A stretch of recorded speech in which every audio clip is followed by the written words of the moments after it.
Chapter 3, Lesson 3, Dress, Body, Grooming, and Style. The social climber is always on point when it comes to dressing.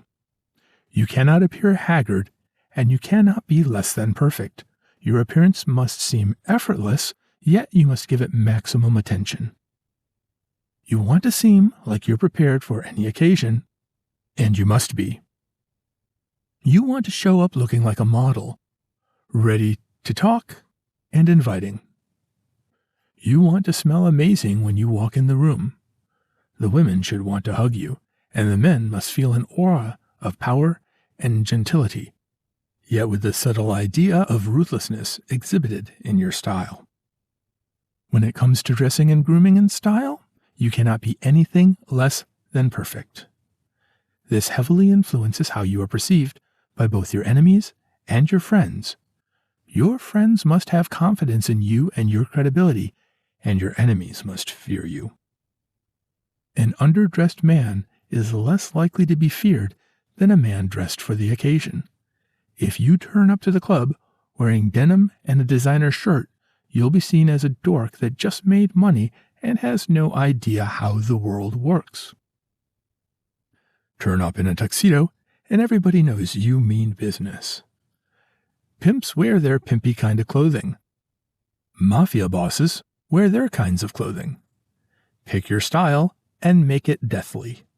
Powerful cologne and razor-sharp dressing. Fixing your wardrobe.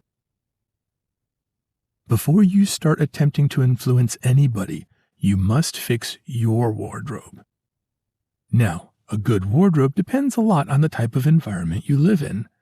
There are places where putting on a suit most of the time will seem odd. And rather than command respect, it'll just make you seem ignorant. There are places where not putting on a suit will make you seem ignorant. When in doubt, a mostly formal collection will do. Things to consider when fixing your wardrobe. Get rid of all old clothing. Get rid of all ill-fitting clothing. Get rid of clothes that have a design on the front or back. Don't wear shirts with pictures of your favorite movies tatted on the front and or back. Plain, checkered, or striped. Do not wear garbage. Footwear. Shoes are very important. They are the first thing a person notices about you when you first meet. When it comes to shoes, there are 2 rules. Wear the highest quality shoes you can find. Avoid anything with too much design on it. As a social climber, you don't want to be seen wearing the Air Jordans 2000s or any of that shit. If you have the money for it, you should be considering good cover shoes to go with your suits. We're talking loafers and shiny fitted cover shoes, not white sneakers. Powerful people don't wear sneakers. You don't want to go around giving the impression that you're some nerdy teenager. You mean business. And you must impose your presence with all the visuals you can get your hands on. Every little detail matters. Get a good array of shoes to match your outfit and avoid anything with multiple colors on it. Your shoe shouldn't have all the colors of the rainbow on it.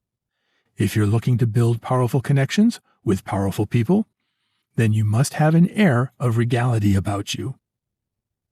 Pick simple footwear with quality and appear like someone who means business. I emphasize this so much because missing it in this area means missing it in every other area. If you've ever been in a situation where you're trying to get someone to take you seriously, and all they do is look at your shoe occasionally with disdain, then you will know how important footwear is. This is a reason why rich people spend ridiculous amounts of money on just shoes. Treat this with the utmost priority. Grooming. Don't dress your hair in anything crazy. It is insane that I even have to mention this in this lesson, but it must be said. The whole idea of a social climber is to first and most importantly, get people to take you seriously. You defeat the whole purpose by dressing your hair like a high school student. Your cut must be simple and elegant. It should be something that can be considered regal. If you start losing hair, embrace the bald look. Don't manage your hair and try to pull it off.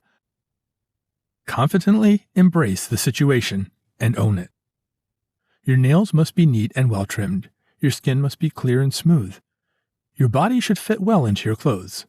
This means going to the gym to get into better shape, or paying extra attention to your clothing and having superb tailors to pull off the rich, skinny boy look. I suggest you take the first route. A powerful aura means both physically intimidating and influentially dangerous. You have the power to cause them harm in inexplicable ways, and you can assault them physically if it comes down to that. Style. Style is somewhat of a personal preference. It has little to do with professionalism and more to do with leaving your signature. Have something distinctive about you. Do you use a monocle? It is highly unlikely that you do, but wouldn't it be great if you did? Someone in the 21st century using a monocle. If everybody wears their wristwatches on the left arm, put yours on the right. Do you have many rings on different fingers? Have something that makes you memorable. Do you always wear the same type of outfit? Always suit? Your style should have a sense of sophistication to it. Make it so that it is easily recognized as having been through expert consideration. You should look like you just picked this outfit on a whim. Yet, it should appear that even if you picked outfits on a whim for the next 10 years, they would be similar, because there's a pattern. This makes you look deliberate and shows your attention to detail, a very interesting and telling characteristic for a man.